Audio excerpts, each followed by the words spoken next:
Highways Kolkata doctor హత్య case సంబంధించి major update అండి ఇది. ఆమె ఉదయం 9 గంటలప్పుడు 9:30 గంటలప్పుడు ఆమె యొక్క జూనియర్ డాక్టర్ ఎవరుతున్నా ఆమెను చూశాడు. ఇమీడియట్గా అప్డేట్ ఇచ్చాడు. అక్కడున్న డాక్టర్స్ వాళ్ళు వీళ్ళు ఏం చేశారు, వాళ్ళ పేరెంట్స్కి 10:30 ఎప్పుడెప్పుడో చెప్పించారు. ఈలోపు సందీప్ ఘోష్ కూడా కాల్ చేశారు.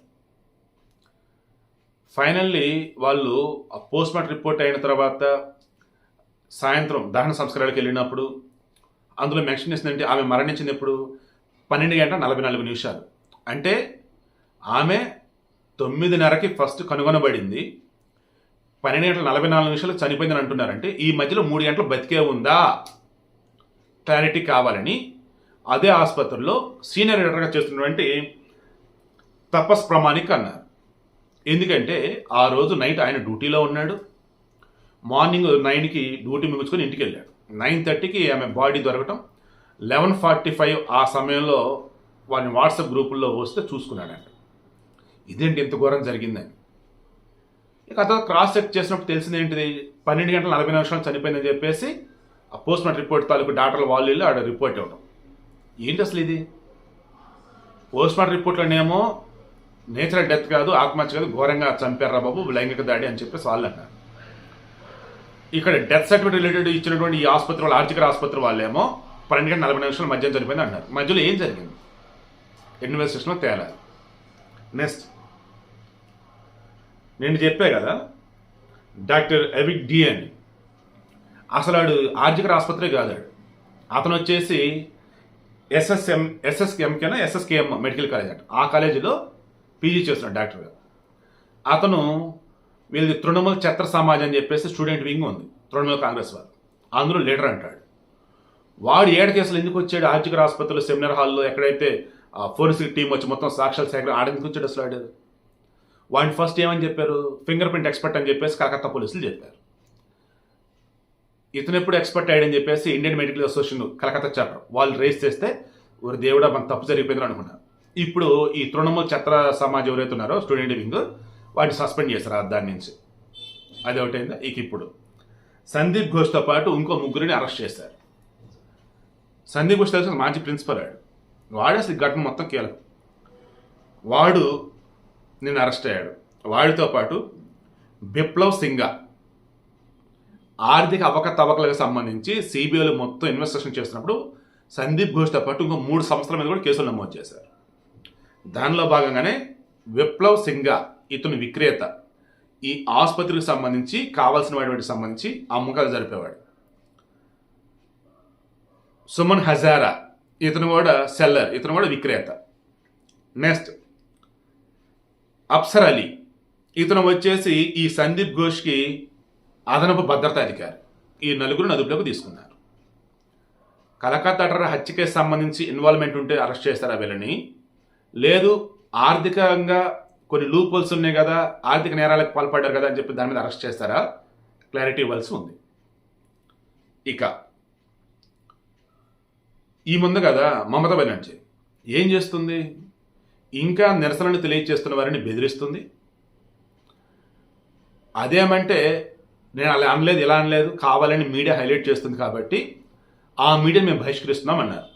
ఎవరెవరు, ఏబీపీ ఆనంద అంటే ఏబీపీ అనుకోండి ఛానల్, ఓకే, తర్వాత TV9 బెంగాల్ పశ్చిమ బెంగాల్, ఓకే, నెక్స్ట్ రిపబ్లిక్. ఈ 3 ఛానల్స్ని తృణమూల్ కాంగ్రెస్ పార్టీ బహిష్కరిస్తుంది. ఆ ఛానల్స్కి మా వాళ్ళు ఎవరు చర్చలకు పోరు, వాళ్ళు వచ్చి మైకి పెడితే ఏమీ చెప్పరు. సో భయం మొదలైంది. ఇంకా మీరు నమ్ముతారో లేదో మన రిపోర్టర్ని ఏకంగా ఒక పోలీస్ కమిషనర్ వచ్చేసి బ్లాక్ చేసి పెట్టేశాడు అడుగుతుంటే.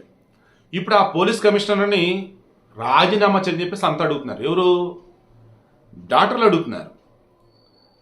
ఒక వెన్నుపోస్ట్ కనిపిస్తూ వాళ్ళు కూర్చొని నిరసన తెలియజేస్తున్నట్టు ఒక పిక్ అనేది వాళ్ళు బయట పెట్టేసి నిరసన చేస్తున్నారు. ఎందుకంటే నువ్వు రాజీనామా చేసావు మేము ఇలాగే ఉంటామని. ఎందుకంటే కేసు మొదటి నుంచి కూడా డైవర్ట్ చేసింది ఈ కలకత్తా పోలీస్ కమిషనరే. ముందు ఈ డాక్టర్ యొక్క పేరెంట్స్కి ఆమె బాగాలేదు, త్వరగా ఆసుపత్రి రండి అని చెప్పారు. ఆమె కండిషన్ సీరియస్గా ఉంది, ఎక్కడో త్వరగా రండి అని చెప్పారు. 3 ఆమె చనిపోయింది రండి అన్నారు, వచ్చాక ఆత్మహత్య అన్నారు. వీటన్నింటిలో పోలీస్ ఇన్వాల్వ్మెంట్ ఉంది. ఆ తర్వాత సాక్ష్యాలు తారుమారు చేయడం కావచ్చు, సాక్ష్యాలని డైల్యూట్ చేయడం కావచ్చు, కేసు డైల్యూట్ చేయడం కావచ్చు, అంతా కూడా మరలా ఈయనే ఉన్నాడు కమిషనర్. అండ్ నిరసన తెలియజేస్తున్న వారి మీద దాడులు చేయడం కానీ, కేసులు పెడతాం కానీ అక్కడ కూడా మరల ఇతనే ఉన్నాడు. అటు మమతా బెనర్జీ, కలకత్తా పోలీస్ కమిషనర్, ఈ సందీప్ ఘోష్, ఈ ముగ్గురు కలిపి ఆడినటువంటి ఒక భయంకరమైనటువంటి వికృత క్రీడే ఈ డాక్టర్ హత్య కేసు సంబంధించి సాక్ష్యాలను తారుమారు చేయడం, కేసును డైల్యూట్ చేయాలని చూడటం. సిబిఐలు ఎంటర్ అయిన తర్వాత ఇక ఏం చేయాలి ఏంటో పాల్గొనే పరిస్థితి. ఈ మూమెంట్లో నభన్న అంటే సెక్రటరియట్. సో సెక్రటరియట్ ముట్టడు అన్నట్టుగా ఇచ్చున్నారు. బట్ సెక్రటరీ లోపలికి వెళ్ళి బయట మార్చి దానికి సంబంధించేసి కీలకమైన వ్యక్తి ఎవరు? సైన్ లాహిరి. ఇతను ఈ తృణమూల కాంగ్రెస్ పార్టీ చెందినటువంటి ఛత్ర సమాజ్ ఉంది, విద్యార్థి వింగ్, దానికి చెందినటువంటి వ్యక్తి అన్నట. అంటే మమతా బెనర్జీ పార్టీకి చెందిన స్టూడెంట్ వింగే అయినా సరే అక్కడ చనిపోయింది ఒక మహిళ, ఒక డాక్టర్ అండ్ స్టూడెంట్. మరి తనకు న్యాయం జరిగే వరకు మేము పోరాడాలి కదా అన్నట్టు ఇతను ఆ ర్యాలీకి పిలుపునిస్తే ఇతను అసలు ఎలా పిలిపిస్తాడు ఏంటని ఇతని మీద కేసు పెట్టారు. ఇతను ఏం చేశాడు? కలకత్తా హైకోర్టుకి వెళ్ళాడు. కలకత్తా హైకోర్టు చెప్పించుకుంటున్నట్టు చేసింది. ఎవరిని? తృణమూల కాంగ్రెస్ పార్టీ, మమతా బెనర్జీ అని. బుద్ధుందా లేదా? ఈ దేశంలో నిరసన తెలియచేయడం అనేది ఒక హక్కు, వాక్ స్వతంత్రం ఒక భాగం. పబ్లిక్ ప్రాపర్టీకి డ్యామేజ్ చేస్తేనో, అసభ్యకర రీతిలో ఉంటేనో, వేరే విధంగా చేస్తే మీరు మాట్లాడాలి తప్ప ఇక్కడ ఏంటని చెప్పేసి గట్టిగా అంటే దెన్ సుప్రీంకోర్టుకి వెళ్ళారు. సుప్రీంకోర్టు ఆల్రెడీ సుమోటగా తీసుకున్న ఈ కేసుని. దెన్ ఈ కేసుకు సంబంధించిన నిరసన తెలియజేస్తుంటే వాళ్ళు మాత్రం ఎందుకు వద్దంటారు? దెన్ తృణమూల కాంగ్రెస్ పార్టీకి మరలా అక్షంతరం పడ్డాయి సుప్రీంకోర్టులో. ఏం మాట్లాడుతున్నారు? అసలు ఏం చేస్తారు మీరు? భారతదేశంలో ఉన్నారు, ఎక్కడ ఉన్నారు? రాజ్యాంగం అసలు అమల్లో ఉందా లేదా? మీకు అసలు తెలుస్తుందా లేదా? వాళ్ళు శాంతియుతంగా నిరసన తెలియజేస్తుంటే దాన్ని అసలు మీరు ఎందుకు తప్పు పడుతున్నారు? అలా నిరసన తెలియజేసిన మీద అసలు మీరు ఎందుకు కేసులు పెడుతున్నారని చెప్పేసి అన్నారు. అర్థమవుతుందా? తృణమూల కాంగ్రెస్ పార్టీ అనేది ఒక రాజకీయ పార్టీ అయినా, నేను నిన్న దాకా వచ్చేసి వైఎస్సీపీ అంటున్నా. ఆ యువజన శ్రామిక రైతు కాంగ్రెస్ పార్టీ అదేం పార్టీ రా బాబు అన్న. అబ్బో, దాని తాత దాని జేజంలాగా తృణమూల కాంగ్రెస్ పార్టీ ఉంది. అడుగడుగున ఉల్లంఘనలు, అడుగడుగున అడ్డగోలుగా అవినీతి, అడుగడుగున స్టూడెంట్స్ని బెదిరించాలి, జనాన్ని బెదిరించాలి.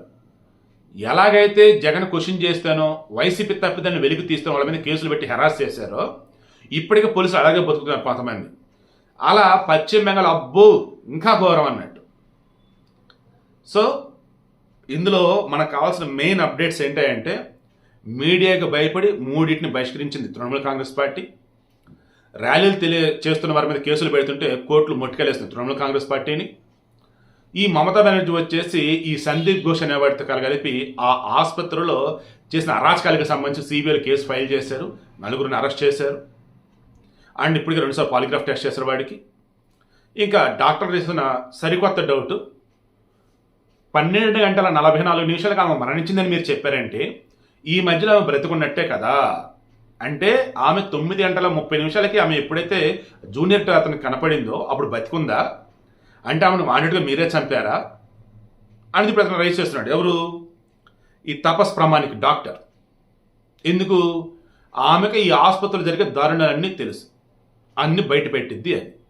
అండ్ ఆమె మీద ఎవరు దాడి చేశారు ఏంటనేది కూడా రివీల్ చేసింది అని చెప్పేసి. అంటే బ్రతకాల్సిన మనిషిని చంపేశారా అనేది అతను డౌట్ రైజ్ చేస్తున్నాడు. సో ఇప్పుడు సిబిఐ వాళ్ళు ఈ సందీప్ ఘోష్ మిగతా 3 అరెస్ట్ చేస్తారు కదా, వీళ్ళేమైనా సంబంధించి ఆల్రెడీ వాళ్ళు కొంత డేటా ఇస్తారు. అప్పుడు ఎన్ఫోర్స్మెంట్ డైరెక్టరేట్ ఆర్థిక అవకతవకలు కదా ఇక్కడ జరిగింది, దెన్ వాళ్ళు అప్పుడు వాళ్ళ సైడ్ నుంచి ఎఫ్ఐఆర్ ఛార్జ్షీట్ మొత్తం వాళ్ళు రెడీ చేస్తారు. కేసు అయితే ఎంత అంటే ఎలా చెప్పాలి, ఓ రకంగా మమతా బెనర్జీకి ఊబిలాగా తయారవుతుంది ఇది. తృణమూల కాంగ్రెస్ పార్టీ అనేది నామరూపాలు లేకుండా పశ్చిమ బెంగాల్ నుంచి వెళ్ళేటట్టుగానే తయారవుతుంది. దానికి మొత్తానికి ఇదిగో ఈ ఒక్క కేసు చాలు.